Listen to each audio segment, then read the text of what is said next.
Mas como eu falei para vocês agora há pouco, para a corrente elétrica existir, foi necessário criar o quê? Entre um lado ao outro do fio. Uma diferença de potencial, ou chamado de tensão também. Uma diferença entre um lado positivo e um lado negativo. Essa diferença de potencial entre o lado positivo e o lado negativo é produzido por esses aparelhos aqui, ó, chamados de geradores de tensão ou geradores de diferença de potencial. Um exemplo típico de gerador que nós encontramos em nosso dia a dia são as baterias. Por exemplo, bateria de celular, bateria de carro. Podem reparar como todos eles têm um lado que é positivo e outro lado que é negativo.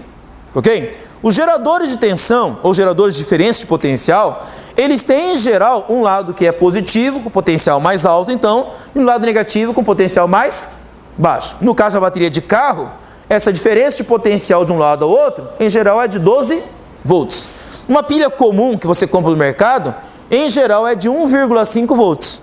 Uma pilha recarregável é de 1,2 volts. Bateria de celulares, por exemplo, gira em torno de 3,6 volts a 4 volts e meio, mais ou menos. Tá? É a diferença de potencial criada entre o polo positivo e o polo negativo. A função dos geradores, como eu falei, é criar uma diferença de potencial. Como é que foi interpretada essa diferença de potencial e a função do gerador? Da mesma forma que a gente faz funcionar uma corrente d'água. O que é necessário para produzir uma corrente d'água? Uma diferença de nível. De um mais alto positivo e do outro lado mais baixo negativo. Interprete do mesmo jeito, ó, por analogia. Imagine que eu tenho uma caixa d'água desse lado que está com o nível d'água mais alto. Do outro lado, uma caixa d'água mais baixa com o nível mais baixo. Entre um lado e o outro, eu não tenho uma diferença de nível?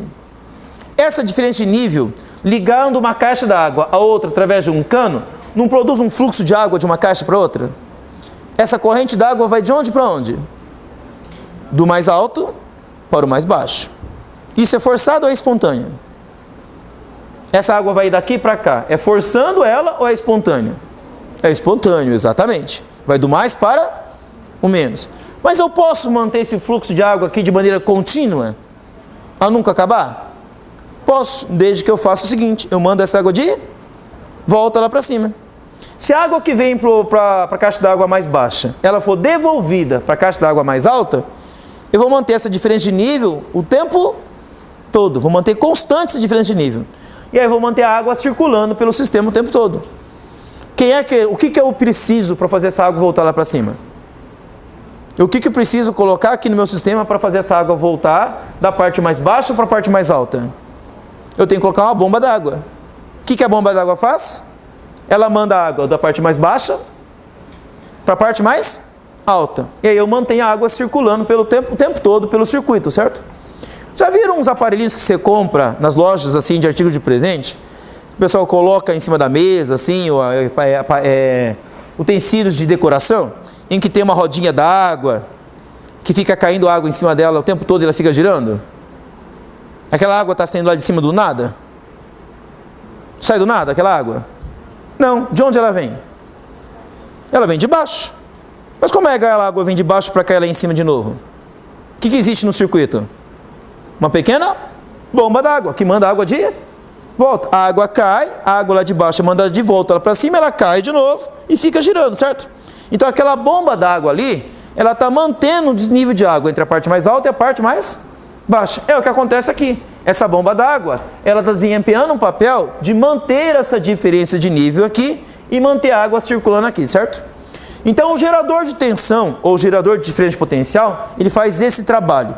Ele mantém uma diferença de potencial o tempo todo entre um lado positivo e um lado negativo. Para manter o que o tempo todo? Uma corrente elétrica. Por exemplo, a tua bateria no teu celular. Para que você coloca a bateria no teu celular? Não é para manter o celular funcionando o tempo todo? Então qual é a função da bateria? É manter a corrente elétrica circulando pelo teu celular. Enquanto a da bateria conseguir manter essa circulação, o teu celular funciona. Quando é que o teu celular para de funcionar? Quando a bateria acaba. É como se a energia da bomba acabasse. Imagine que alguém esteja bombeando, seja eu lá bombeando a bomba, certo? Mandando água de volta. Uma hora eu vou cansar. E o que acontece se eu parar? Para de circular.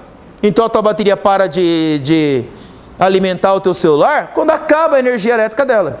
Então a energia que você tem na bateria ou a energia usada na bomba é o que mantém essa diferença de potencial, no caso da bateria, e aqui uma diferença de nível.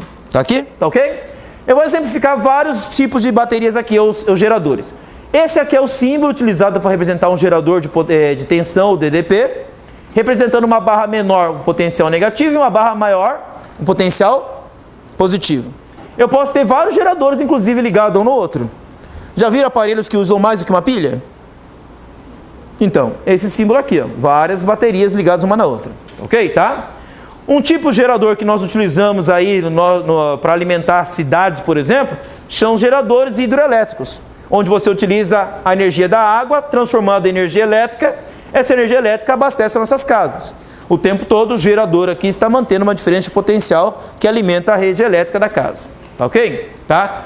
Por exemplo, na usina hidrelétrica e aqui numa usina termoelétrica, em que você utiliza como motor, tá ok? Um motor movido a vapor d'água, onde a usina termonuclear, ela utiliza o combustível nuclear para fazer a água ferver e o vapor d'água faz girar uma turbina que produz a energia elétrica. Ok? Bom, nós temos outros exemplos de geradores também aqui, ó. Geradores movidos a óleo diesel, geradores movidos a vento, geradores movidos à energia do sol, a bateria do carro ou uma pilha comum, certo? Mas em todos eles você vai perceber que um lado é positivo, outro lado é negativo, mantendo uma diferença de potencial. É isso que acaba produzindo uma corrente elétrica. Certinho, pessoal?